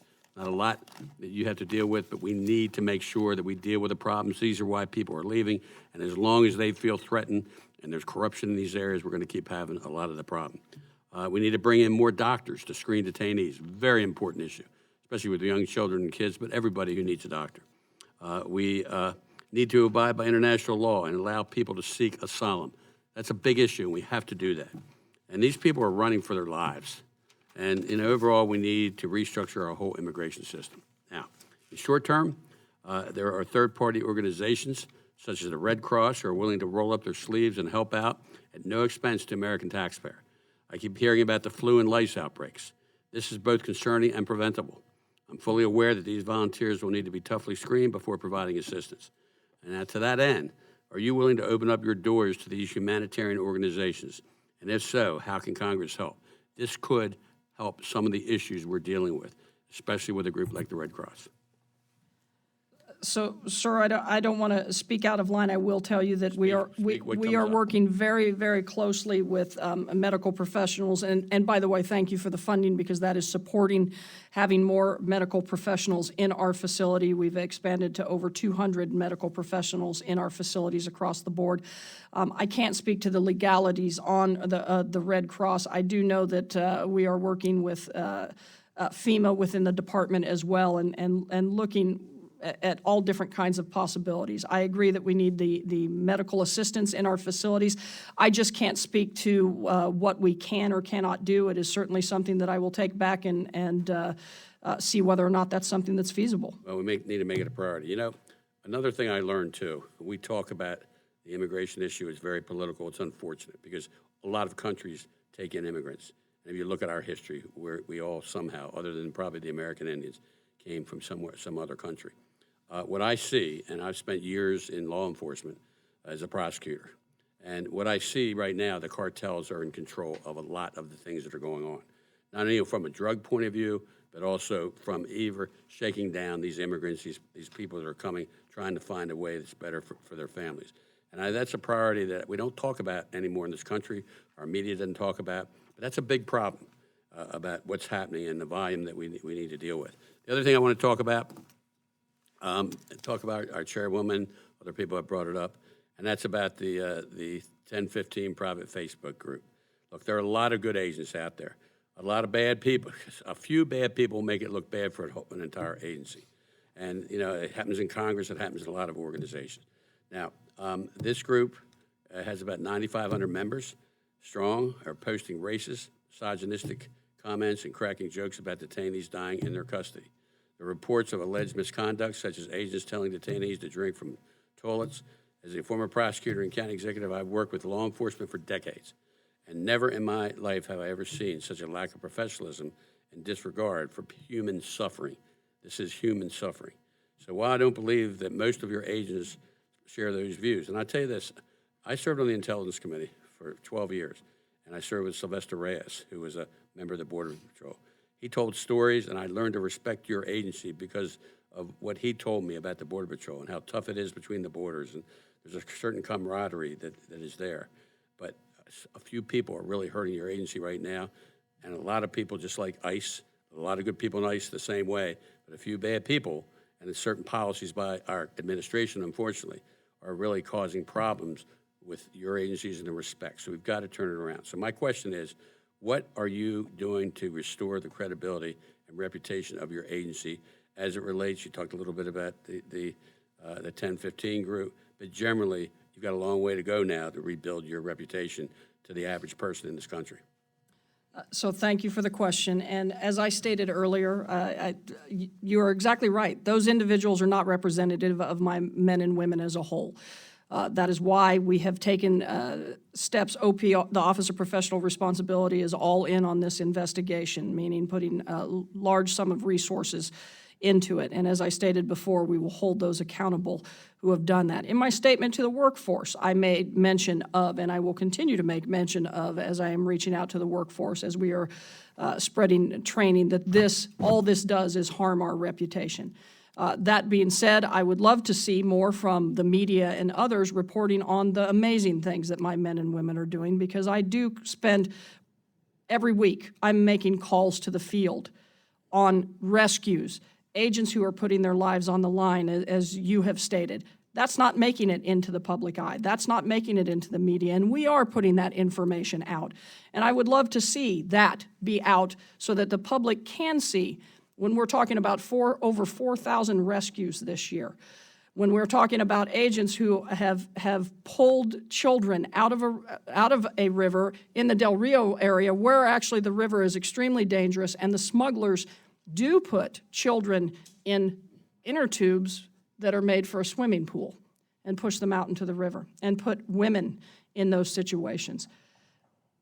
I agree that we have to deal with those few bad apples. This is a priority for us as an organization. It is a priority not only for me, also for the Secretary, as I know he has spoken to as well. My time is up, but I think the stories that you hear, the bad stories, which have to be put out there, you need to tell the good stories about saving people's lives also.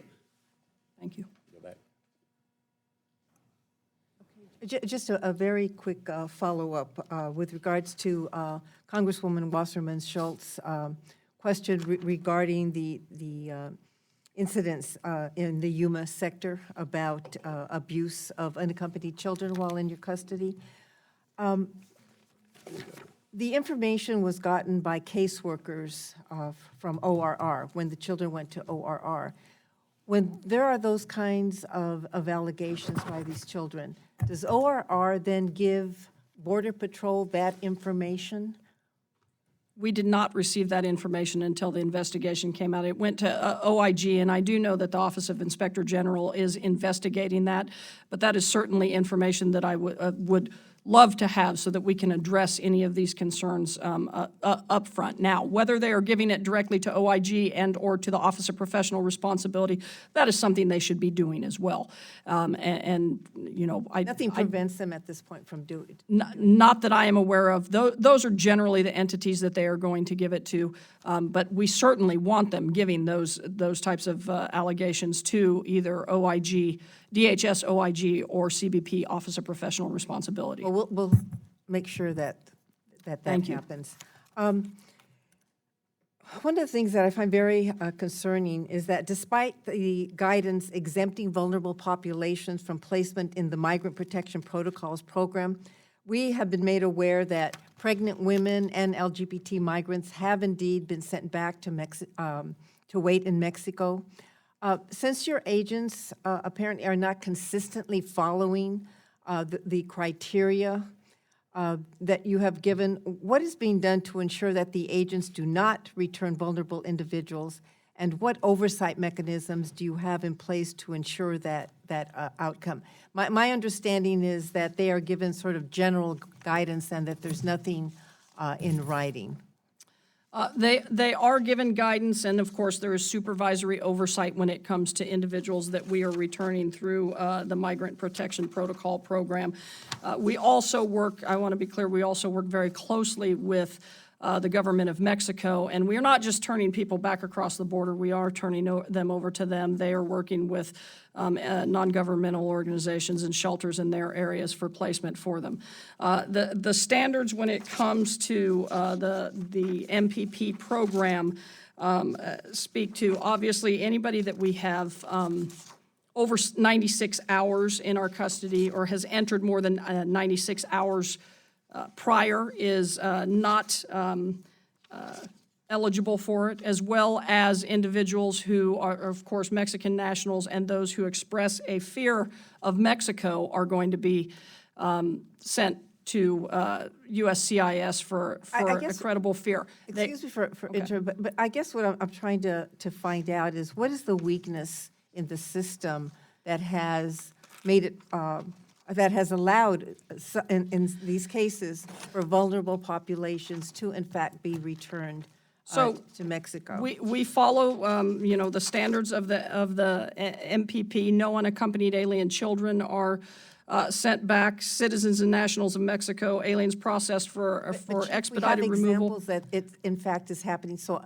what I'm trying to get at is to ask you, can you look into what is happening and where are those weaknesses that are actually resulting in these vulnerable populations being returned? So we have, if they have circumstances where they have medical or mental health issues, but they are, need to be, how do I want to put it, like current medical issues. If they've been cleared, then they can go back. But it is something that I'm more than happy to talk to you about further and to work with you on what your actual concerns are in it. Okay, I think, because I want my other colleagues to have a chance to ask questions, but I'd like to follow up. I will definitely follow up with, I would like to understand a little bit better your specific concerns when it comes to cases of individuals that we're sending back. We will follow up. Okay. Thank you, Madam Chair, and I want to thank my friends on both sides of the dais for a very productive hearing. And Chief Provost, thank you. Thank you for your thorough answers, and again, for the tremendous job that you and the men and women in CPB are doing.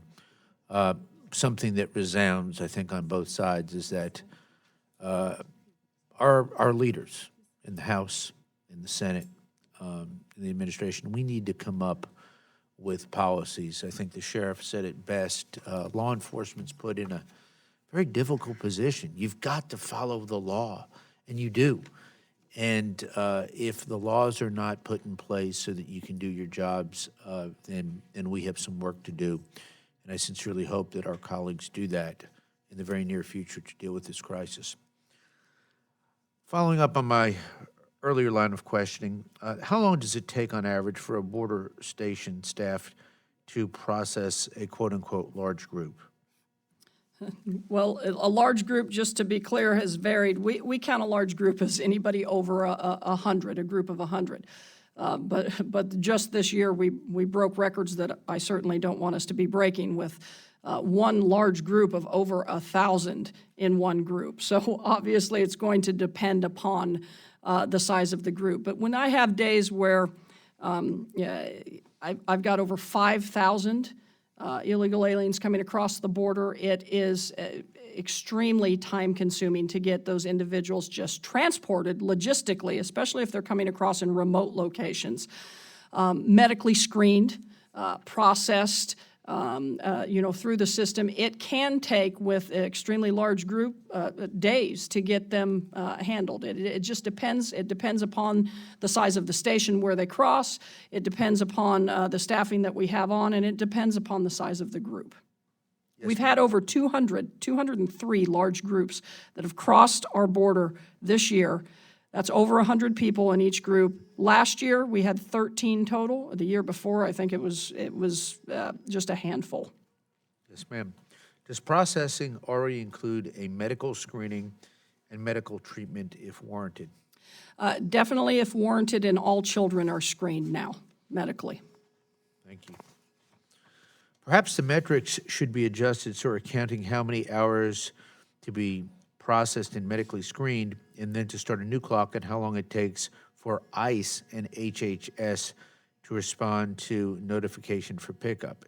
Is that possible? What story do you think would be told if we start looking at these various steps at the border as separate activities versus just in custody? Well, I can certainly tell you, Congressman, that as I've stated numerous times, Border Patrol is the only ones that can't say no.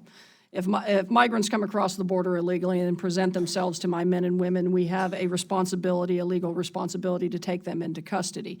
And then they are in our care and custody. And we don't have the ability to say, I'm sorry, I don't have any more space. Whereas I think that, as I mentioned earlier, it is critical that my partners at HHS and ICE have the funding that they need to be able to take these folks out of our care and custody. And once again, I'll recognize certainly the efforts of this committee when it comes to the funding that was provided to HHS. That has been a tremendous help. I certainly do not want 2,700 children, unaccompanied children in my custody. I would never want to see that again. And it has made a big difference, but because of ICE not having the beds, that does have an impact. There are obviously numerous factors that impact the processing and getting individuals done. As soon as we have them processed, though, I can tell you, we notify either HHS or ICE that they are ready for them to go. And we do work hand in hand with them on moving those that have been in our custody the longest. Yes, ma'am. Again, Chief Provost, thank you for your testimony. Madam Chair, I believe they've called votes, so I'm going to yield back. In fact, they have called votes. We have the option. We can do one real quick round, or we can come back. So I don't know what the committee would prefer. One quick round. One quick round? Yeah. Okay, then the next, Cuellar. Yes, thank you. One quick question. Again, I appreciate what your men and women do, but there are some issues. I think you were down in Laredo when we had this Border Patrol agent that murdered multiple individuals. I think it's a veteran. I think we had another Border Patrol agent within the same time that killed his girlfriend and baby. My question is, even though you do a polygraph exam, do you do any sort of, I don't know what your position is on psychological testing for those folks, number one? And then number two is, in talking to the men and women at the border, they're afraid sometimes to talk when they have an issue. Because if they go in to the, to their supervisors, say, I got a problem, what's the first thing they do? They take the gun away. So they basically are told, union members, to go talk to a priest. And there has to be some sort of support services, because you can understand law enforcement. If you tell them you got an issue, they're going to take your gun away. So my question is on polygraph, psychological, and any sort of support, and thank you very much. Thank you, Congressman. We currently do not have a psychological evaluation. We do a very extensive background check. We do a polygraph, and we also do reinvestigations every 5 years. That is something I would say that we should speak with Office of Professional Responsibility in relation to on psychological exams. I can tell you that I did take one for my police department when I hired on. When it comes to things for the agents, concerns that they have, we have created a peer support program and our own chaplain program to help support our men and women when they do need to talk about issues as well. But I would certainly want my men and women to be willing to go talk to their supervisors when they have an issue. And of course, if they have an allegation, they can go directly to the Office of Inspector General, or to the Office of Special Counsel, or to the Office of Professional Responsibility without any of their chain of command knowing, particularly if they have a concern with their chain of command. Mr. Rutherford. Thank you, Madam Chair. And very quickly, I think it incredibly important that we not only help you with the symptoms of this issue that you have to deal with, but we also have to address the causes.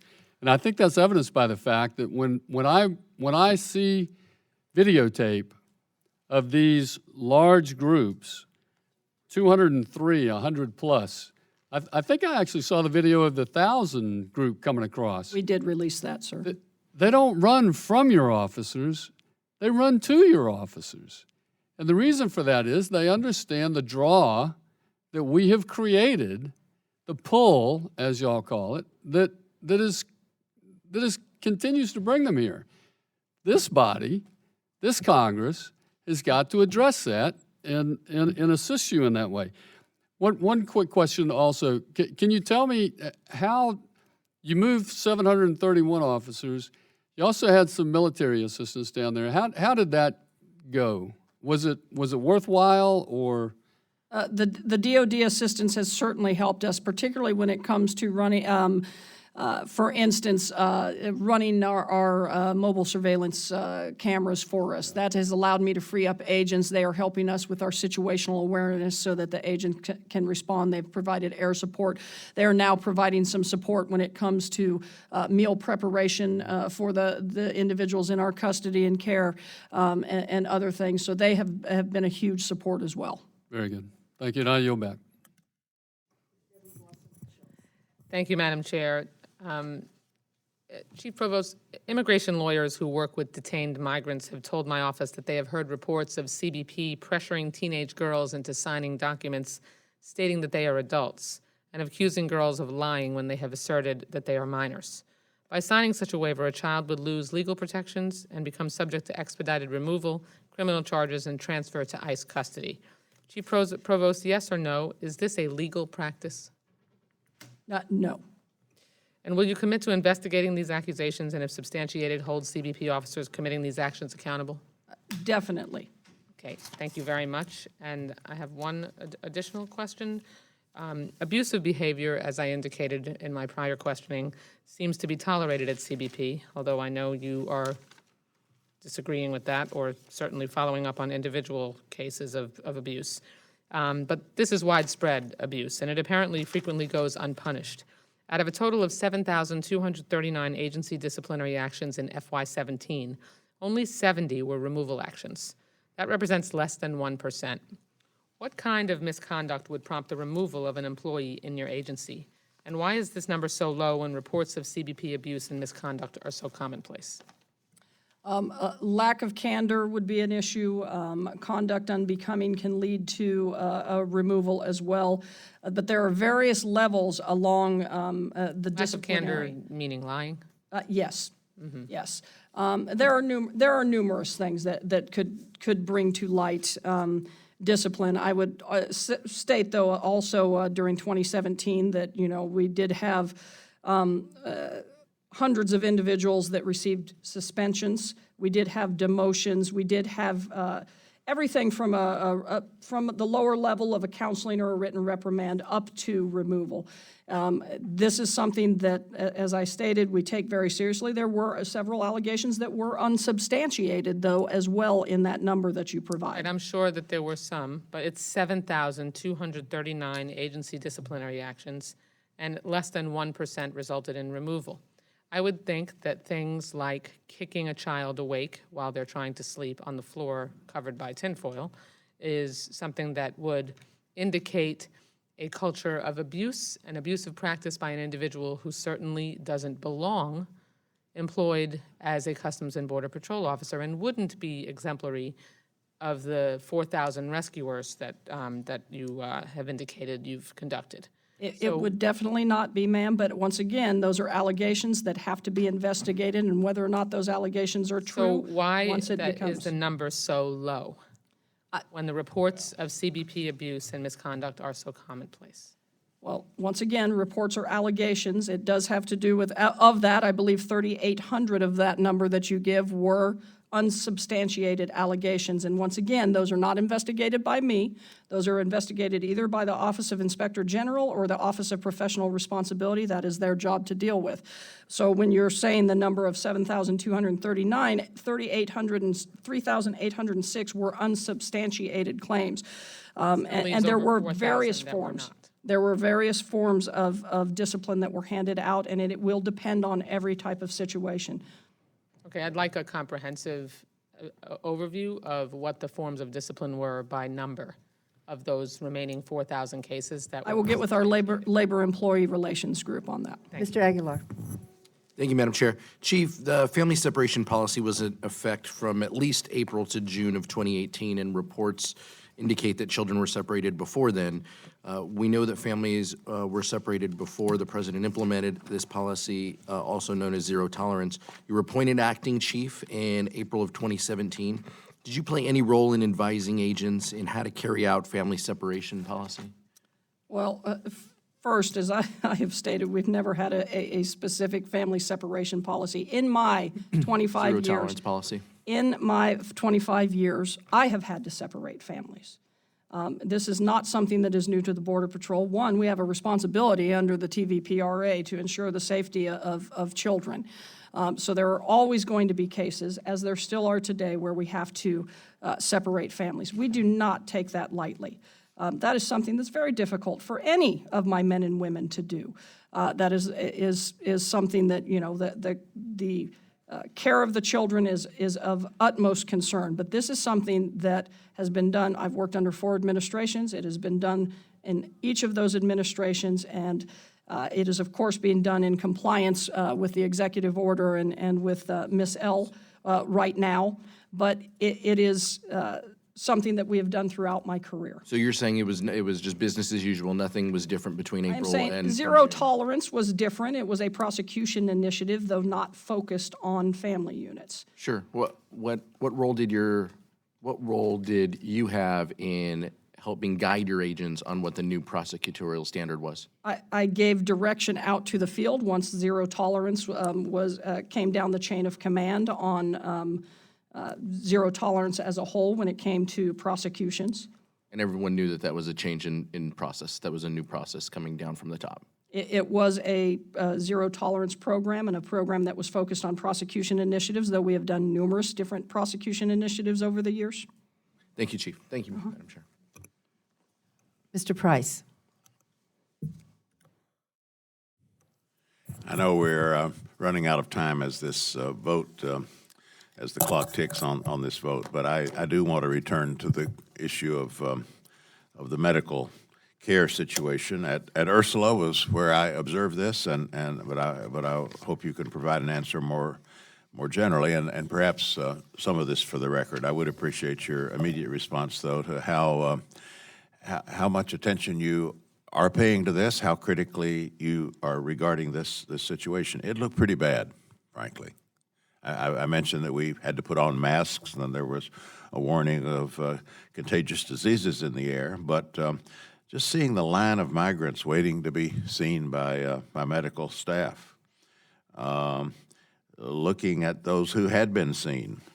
We spoke with a father who was lying on supposedly a quarantine mat outside with a daughter, looked very sick to us. She was clearly ill. And that didn't look like much of an isolation situation. It wasn't clear when they were going to actually be taken to a medical facility. There are people who had been seen who were waiting to go to a local health care facility or to Westlaco, the CBP's isolation border facility, and so on. It was not a good scene. It appeared to be overwhelmed. Now you realize there is money in this emergency humanitarian supplemental, $112 million specifically, for consumables and medical care in CBP facilities. I wonder what your assessment of the need is, the priority that you give this, and in particular, we're going to want to know how quickly and in what ways you can utilize these funds. Certainly, and this is, of course, of serious concern to me, to my men and women as well. There are numerous individuals coming into our custody that are sick when they arrive. We are expanding, and thank you for the funding that has helped us to expand our medical contracts, where we have over 200 medical professionals now working in our facilities. We are also able to buy more medical bags, cardiac monitors, and other medical supplies to assist in this issue. As I've stated, we are doing, right now, on average, Border Patrol agents are taking 80 people to the hospital a day across the southwest border. Obviously, when the medical professionals advise that anyone in our custody needs further medical attention outside of what they can provide there, we will take them to a hospital, and we will stay with them throughout that time until they can be medically cleared. This is of great concern, specifically with the demographic that we have coming across. We have nearly 300,000 children who have come across our border illegally between the ports of entry this year. And as we all know, I think that is a very vulnerable population when it comes to the health risks. So it is of great concern to us. Thank you for the funding. We will continue to expand, and I am more than happy to come back at any time and speak with you on how those funds are being utilized. Ms. Ming. Thank you. I just wanted to go back to the MPP conversation before. What are Border Patrol's procedures when processing some of these individuals, specifically unaccompanied minors? And has Border Patrol returned asylum-seeking minors to Mexico? One of the exclusions is unaccompanied minor children cannot be a part of the MPP program, so we are not returning unaccompanied children. When you're returning other asylum seekers to Mexico, do Border Patrol agents ask if they face danger or persecution in their home country? So when it comes to them waiting in Mexico for their asylum case, if they show a fear of Mexico, then they go back to a USCIS to express that fear. Otherwise, they are waiting then in Mexico for their hearing here in the U.S. and then are brought back across for that hearing. So if anyone expresses that they fear danger or fear of persecution in their home country, they are brought to USCIS facilities? Are you asking specific to the MPP program? Yes. Specific to that, they would need to show a fear of Mexico. And if they show a fear of Mexico, then they are referred to, because they are being returned and waiting in Mexico for their hearing up here. So if they show a fear of Mexico, then they are referred back to USCIS on whether or not they have a credible fear of persecution or torture. But when it comes to whether or not they have a fear of their home country, then they are going to get their day in court to express that in front of a judge. So where do they go if they don't specifically mention Mexico? If they are part of the MPP program, the 22,000 I think that we have done so far, then they are going to wait in Mexico for their court date. Okay, and if they specifically say Mexico, then they will go to USCIS to see whether for a determination of fear of returning to of going to Mexico. Okay, thank you. I'll yield back. Unfortunately, we've run out of time. We will submit other questions for the record. And I just want to say thank you for your time, for being here, and I look forward to a lot of follow-up on many of the issues that were raised today. Certainly, and thank you for inviting me today.